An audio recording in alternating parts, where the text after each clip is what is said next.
अजनबी की आवाज अभी भी सभा कक्ष में गूंज रही थी। राजकुमारी चंद्रलेखा कोई साधारण अतिथि नहीं है, यह एक विषकन्या है। चंद्रलेखा जानती थी कि यदि विक्रमादित्य ने इस आरोप को स्वीकार कर लिया तो उसकी योजना धरी की धरी रह जाएगी, लेकिन उसने अपने चेहरे पर घबराहट नहीं आने दी। विक्रमादित्य ने अजनबी से गंभीर स्वर में पूछा, तुम कौन हो और तुम्हारे पास इस आरोप का क्या प्रमाण है? अजनबी ने उत्तर दिया, महाराज, मैं सिंधु राज्य का एक पूर्व मंत्री हूँ। मैंने स्वयं देखा है कि किस प्रकार सिंधु नरेश अपनी पुत्री को एक विषकन्या के रूप में प्रशिक्षित कर रहे थे। उसे विष के साथ पाला गया ताकि वह शत्रु राज्यों के राजाओं को मोहित कर मृत्यु का ग्रास बना सके। कुछ लोग आपस में फुसफुसाने लगे, अगर यह सच है तो महाराज बड़े संकट में हैं। सेनापति सोमदेव, जो पहले से ही चंद्रलेखा पर संदेह कर रहे थे, आगे बढ़े और बोले, महाराज, इस बात की गहन जांच होनी चाहिए। यदि यह स्त्री वास्तव में विषकन्या है तो यह केवल आपके लिए नहीं बल्कि पूरे राज्य के लिए घातक सिद्ध हो सकती है। लेकिन चंद्रलेखा कोई साधारण स्त्री नहीं थी। उसने विक्रमादित्य की ओर देखा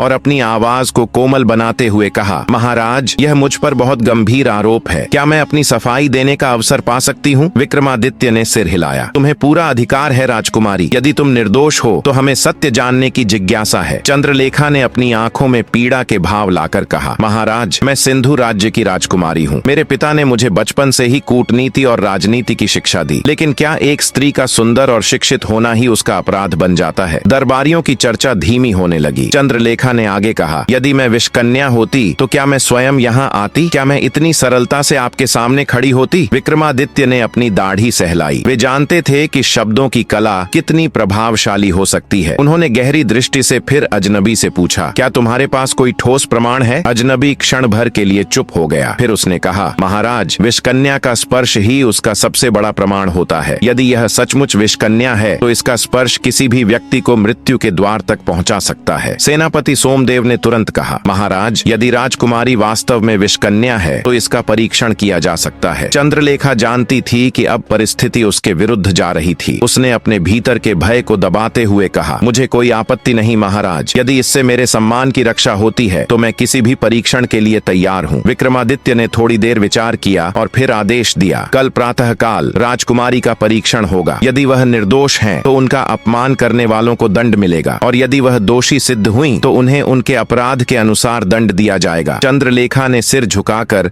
अपनी सहमति व्यक्त की, लेकिन जब वह अपने कक्ष में लौटी तो उसके मन में विचारों का तूफान उमड़ पड़ा। मुझे इस परीक्षण से पहले ही कुछ करना होगा, उसने सोचा। अगर मैं पकड़ी गई तो मेरा अंत निश्चित है। उस रात जब पूरा महल गहरी नींद में था, चंद्रलेखा चुपचाप अपने कक्ष से बाहर निकली। आगे क्या होगा ये जानने के लिए हमारे YouTube चैनल को सब्सक्राइब करें, वीडियो को लाइक और शेयर करें। धन्यवाद।